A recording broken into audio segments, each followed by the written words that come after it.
Hello there everyone, nubkeks here, welcome back to Nub Raids, and in today's video we're diving into the Demon Lord clan boss, Ultra Nightmare difficulty, because I want to show off my team. I don't know if I've ever really properly showed this off in detail before. That's what we're going to be doing in today's video, of course the team being led by none other than Jintoro. I think that the way I've geared this team is close to the minimum gear that you would need to get a 1 key on Ultra Nightmare. I think this is one of the easier teams to build that can do it. Obviously, we are still very limited by the champions that we need. It's what is called the Bateater team, which is one of the classic teams. The core of how it works is the double man-eater alongside Seeker, Painkeeper, and then a DPS of choice. In this case, Jintoro. Seeker is giving us tons of turn meter. The two man-eaters are speed tuned to cycle their unkillable buffs so that we're always unkillable, and we always have block buffs up as well, so we can never be affected by any of the clan boss debuffs. And then Painkeeper is in there with her cooldown reduction is actually kind of crucial to keep those the speed tune from the Seeker speed boosting and then the man-eater cooldowns to keep them in sync and to keep everything running smoothly. Painkeeper also has a nice benefit of doing a nice heal on her A2, which we can use then to heal us up so we lose HP, which will proc more Retribution Masteries and give us some free counterattacks. It's kind of fun. It means that the second half of the run, when all of us are like at 1 HP, unkillable, we heal up to like 25% or something and get knocked right back down. That's actually the part of the run where you do the most damage. So it's one of those funny things. But yeah, I'm not going to make you watch the full run. You can sort of see how things are working here. I think we've seen Jintoro pop off and get one of his multi-hit Oni Rage attacks. Wait, I need to sneeze. Oh my. Okay, I almost missed the pause button. I managed to pause before I sneeze. It was loud, I promise you. But yeah, that is basically how the team works. You get the idea. You can see how it happens. I'll cut back in at 25 turns. We can see how much damage we've done halfway through. And then coming up to 50 turns as well. So you can sort of see how it looks at the end. Boom! Jintoro with the massive hit right there. 5 hits in a row, doing almost 1 million. Actually, probably did do 1 million damage in a single turn. I'll be back at the end. Alright, and here we go. We just hit turn 25 and we've hit 35 million damage. This is like a really good marker point for you in the run. 25 turns in is halfway through. Now, of course, I was actually watching it through. I almost never actually watch this anymore. I'm so used to my clan boss team. It's around about turn 15 is where you start getting into that counterattack loop like this. Counterattack procking from those masteries, and then Painkeeper topping you back up and letting it proc again. You also, have, of course, get a bit of healing from your masteries as well when you're below 50% health. But yeah, you will do slightly more damage from turn 15 on. Like the first few turns are going to be lower damage, but nonetheless, you should be looking for about 35 million damage at 25 turns in to be getting that 1 key. You might be able to get away with being 34, 33, maybe even 32 at a stretch, but better safe than sorry.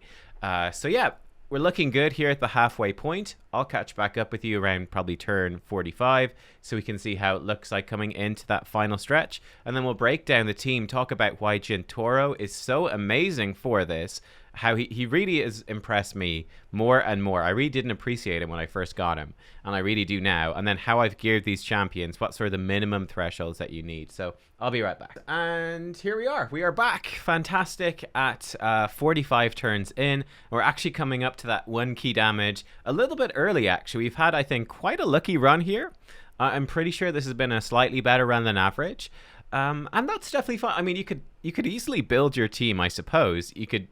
And probably when you are building it for the first time and you're trying to scrape up every bit of gear you can, you might be, when you're lucky, scraping into that 1 key threshold. There we go. 1 key, 46 turns in. Lovely. It's obviously much better to be consistently 1 key. And this team here is consistently 1 key. In fact, one little tip I can give you right now for when you are trying to scrape this. When I initially made this team, I was trying to scrape that 1 key.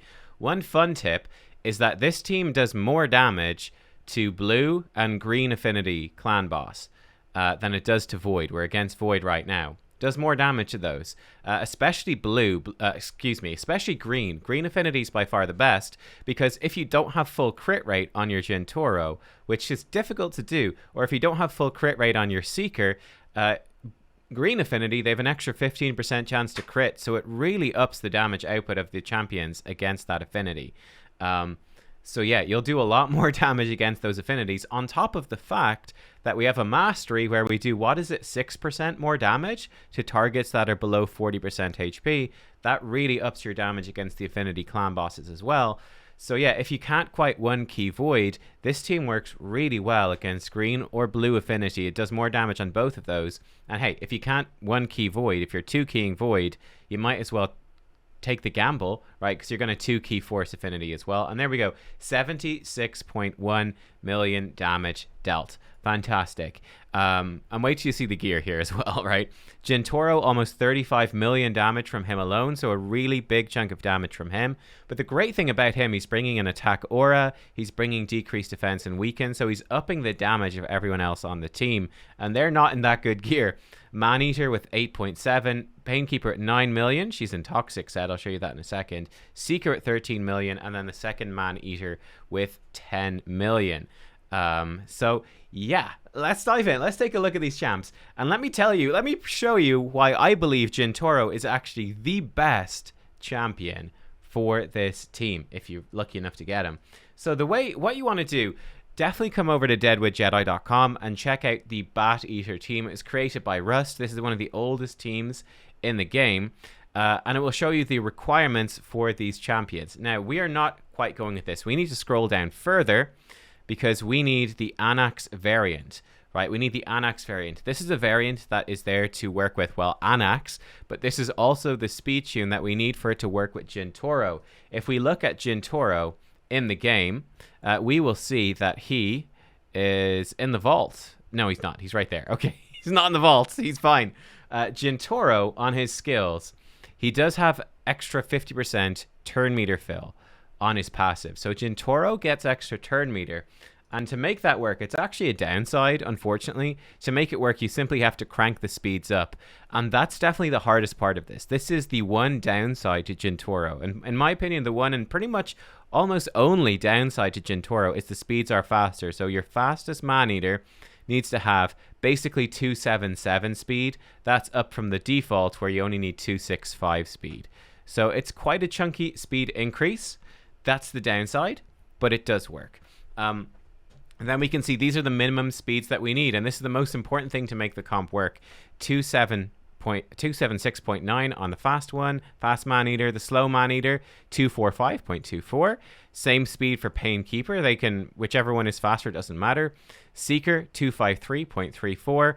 And then Jintoro, he needs to be between 218 and 227. The same speed rule there applies.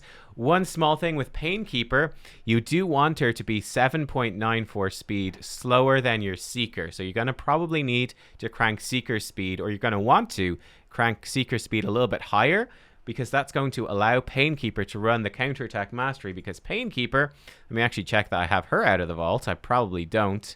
I know we do, good. She does have some turn meter on her A1, so if she gets too many counterattacks, this can really throw it off. That's why we need Seeker to be that little bit faster. Again, if you scroll a little bit further down this calculator, you're probably going like, what the heck are you talking about with 276.9, 253.34? What are you talking about? The easiest way to see this in action is to come in to your calculator here, your clan boss calculator, and then to input the speeds. You want to put in exactly what sets they have. So speed, instincts with parry, perception, exactly protection, exactly the combination. Get the exact combination in there. Note if they have Lore of Steel, because basically what happens is, right, a speed set is giving you, if we jump to like Arbiter really fast, right, Arbiter, a speed set's giving her 12% speed. What's 12% of 110 speed off the top of your head? I don't know. Like, I've no idea. You see what I mean? This is where it gets complicated, and you're going to start dealing with decimals. There's actually decimal speeds are involved. You do actually have decimal points in your speed that do kick in. They do start having an effect. Like this Maneater's got 3 speed sets with 98 base speed. He's going to be getting some decimal places of speed that you don't see in the game. You need to put it into the Deadwood calculator and calculate it out fully, and make sure that when you start changing your speeds around a little bit, make sure that the layout of the turns that you're taking still looks the same. You'll see very quickly that your turns are going to start moving all over the place. It's going to distort. Like if I start flipping Seeker around the place, here we go. It's fine for now. And look at that. We go one speed lower and the whole thing breaks. Like our turns are happening in completely different places. Everything falls apart. It's a dramatic difference. Every single point of speed can count. Even these decimal points of speed can count. So go double check it. But yeah, that speed requirement is the hardest thing. Let me show you how I have these champions geared. So first of all, this is where you'll see the low gear requirements, I suppose, coming in. We've got my first Maneater. Now, he's just built to be fast. So he's 277 speed, which is just above the minimum that we need. You can see he's got 3k attack. He only has 70% crit rate and 163% critical damage. And his masteries are like so. So it's pretty minimal in terms of the gear that we require. Now, our other Maneater is slower. He's actually in this gear. This is gear I geared them in a long time ago. So this gear is pretty out of date. He only has 2.5k attack. He has 248 speed, 88% crit rate, and 125% crit damage. I find when I've looked at videos from other content creators on this team comp, they typically have their champions in like a million times better gear. They're going to be pushing up like 4k attack. They're going to have like over 200% crit damage. They're really going to be cranking these stats high. I definitely don't have that on this on my account. I just don't have that gear, but it works. It totally works fine. Then we have Seeker. Where is Seeker? Seeker is over here. He is in 3 speed sets, and he is up at 257 speed. He does have 100% crit rate, 3,500 attack, 133% crit damage. His masteries are like this. And then this is the sneaky thing. We've got Painkeeper with these masteries, and she is coming in. I actually need to fully roll up some of her gear to up her damage a bit more. 3k attack, 43k HP. This gives her a little bit of damage and a bit more healing, so she does want some HP. 246 speed, 86% crit rate, and 132% crit damage. Sneaky strategy here with Painkeeper, and this is part of what makes Jintoro so good. The Toxic set. 75% chance to place a 2.5% poison debuff for 2 turns. If you can get one of the slower champions into Toxic set, this gives you a ton of extra damage. It's going to probably something along the lines of 3 million extra damage. Something like that. It really adds up to a lot. It adds up to a lot of extra damage from your team. This adds up big time. And this is something that works with Jintoro that's not going to work so well with other clan boss champions that you'd be using in this slot, because Jintoro doesn't place any poisons himself.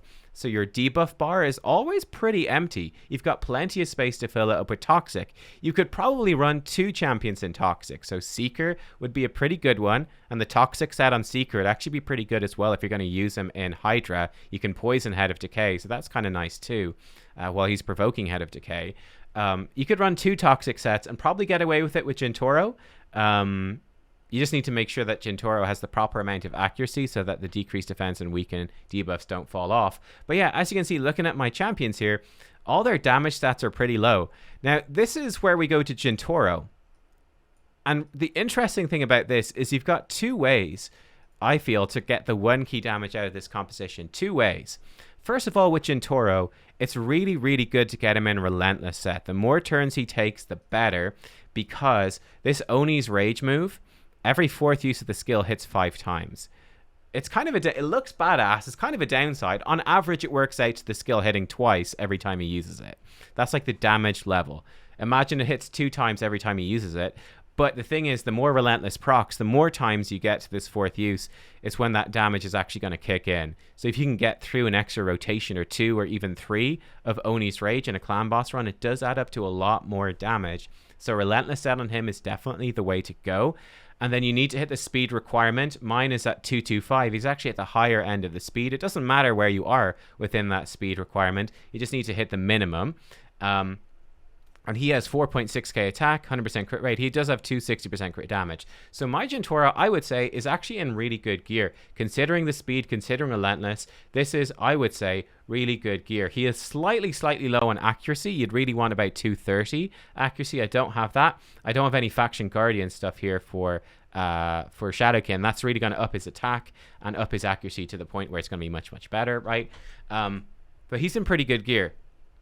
That's way number one, is putting your Jintoro in gear equal to this. Now, number two, if your gear is slightly worse than this, what can you do? Well, here's the thing. This is where upping the gear on these other champions can have a massive impact. Man-eaters, your Seeker, your Painkeeper, increasing the quality of their gear, upping their attack, their critical damage, getting them to 100% crit rate, has a huge deal. It makes a big difference. Why? Because Jintoro has a 29% attack aura in all battles. So he's going to be upping their damage even more so, right? Increasing their crit rate to 100% and their crit damage. It's going to scale this aura pretty nicely. Jintoro is providing us with a very consistent decrease defense and weaken debuffs on the boss, which again is going to really up the damage of your team. He's super consistent at this, one of the most consistent, because he's constantly firing off this Oni's Rage. And especially when he gets the 5 hits in 1 turn, he's definitely going to place these on for max duration. So again, this really ups the damage of those other champions. So you've got 2 ways. I've got, again, I'd say pretty...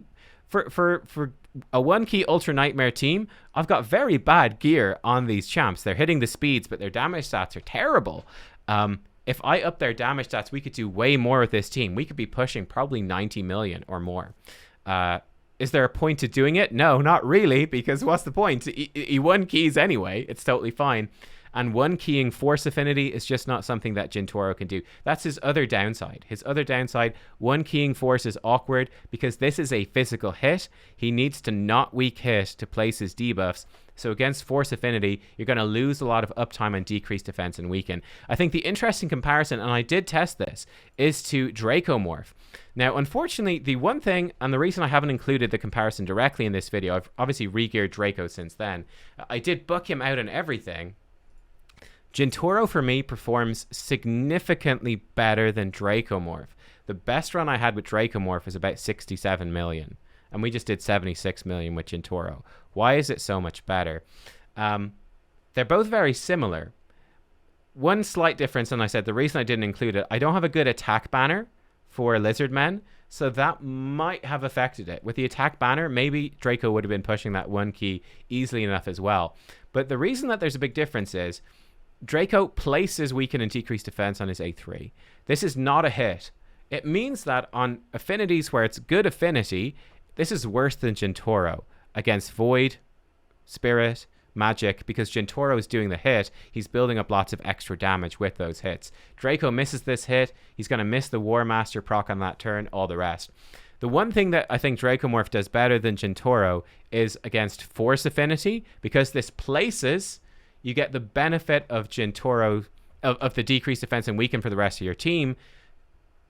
So Dracomorph works better than Jintoro in the sense where if you got really good gear for your other teammates, then they can carry that Force Affinity. So you can 1-key Force with Dracomorph much more easily because he's never going to miss that decreased defense weaken. It's always going to be up, and you can let the other champions really do the bulk of the lifting and to really push up that damage. Now, he also does not have an aura like Jintoro has, but that against Force Affinity, it works better. Dracomorph also lands poisons on his A2, and then his A1 hits really hard. Again, this makes a really big difference. Because he's laying out so many poisons, it means you can't bring a toxic set. So if you don't have a good toxic set, then someone like Dracomorph or Anax or Thane are worth considering, because they're going to provide poisons for you. They're going to do a good chunk of filling up that debuff bar. With Jintoro, you've got the option of 1, maybe even 2 toxic sets, which really up the damage. Gives you a ton of free damage that's well worth it on your champions. So yeah, I tried him compared to Dracomorph, and Jintoro is just straight up, with the level of gear I'm showing you here, Jintoro is just straight up better. And I think that the difference just increases as you increase the gear on those other champions, because with that attack aura, they're just going to scale up even better.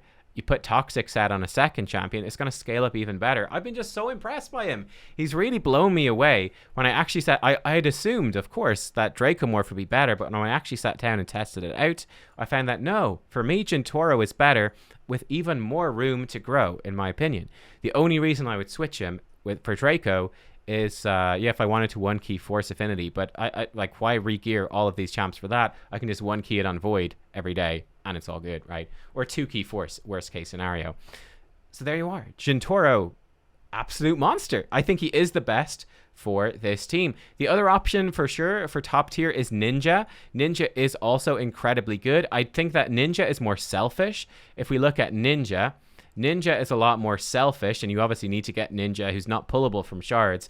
He has only a weak chance to place decreased defense, so he's not super reliable. And then a lot of the damage is coming from his actual physical hits. So with Ninja, you need really good gear for Ninja. If your gear for your damage dealer is a bit worse, you're really going to struggle. He also needs the higher speed team like Jintoro does. But yeah, the gear requirements for Ninja are much, much higher, but then he can push the damage even higher. He does have that advantage. You don't have any aura, you don't have weaken, so that is a downside. And for me, the biggest reason not to use Ninja and why I'm using Jintoro instead, I've got them both. The big reason for me is that Ninja is very useful elsewhere in the game, and I have him in like lifesteal. I've got him in a different sort of build. You can also build him in regen. You can build him to be more of a boss specialist in Hydra and in Doom Tower, and that's more useful. Whereas Jintoro is kind of only really good for Demon Lord Clan Boss. That's really the main thing he's good for. So you can build him in this super specialist build and get full value out of it. You don't feel like he's too squishy for other areas of the game because he smashes faction wars. You don't need him anywhere else. So there you go. A quick overview of this. Also, any revenge accessories you get are really good, giving you a chance to counterattack on any of the champions are going to really up your damage. And yeah, I think that's basically everything we need to look at. Jintoro, I highly recommend him. Like I said, I think he is the best champion for this Bateater team. I think it is. You can see the gear I have on my team. If you can hit the speeds, it is one of the easiest ways to one key Nightmare. This is Hydra. I'm looking at the wrong thing. I'm so used to doing Hydra. That's hilarious. You can see in the clan. I think, again, the only comparison here, I definitely look at Bellinor. Bellinor does a bunch of really cool stuff for your team, so Bellinor is another good option. You've got Demitha teams, which can work as well, but the speed requirements are even higher for those. Bellinor is the other... Actually, I forgot to mention him. Bellinor is the other competitor here for me, because Bellinor reduces the gear requirements of your team even more because he gives them so much crit rate. So I think that's very valuable as well. Then we don't have people haven't been running Ultra Nightmare yet today. We do have a fair few Dracomorph users in the clan, and Dracomorph works well too. We've got a couple of Fane users, all the rest, they can work as well. But yeah, I think this is probably the easiest one key team that you can build with the lowest gear requirements. The gear requirements are still high, but it's a one key Ultra Nightmare. They're always going to be pretty high. But yeah, there you go. 76 million. Let me know what you think. What clan boss teams are you running? I do think a lot of people are going to switch to Demitha if like I built this team, basically the basic baseline of it before Demitha was really in the game. So yeah, I never never built a Demitha based team, but those can do much more damage, just very intensive in terms of speed. But yeah, thanks for watching. I hope that you enjoyed, and I will see you next time. Bye bye.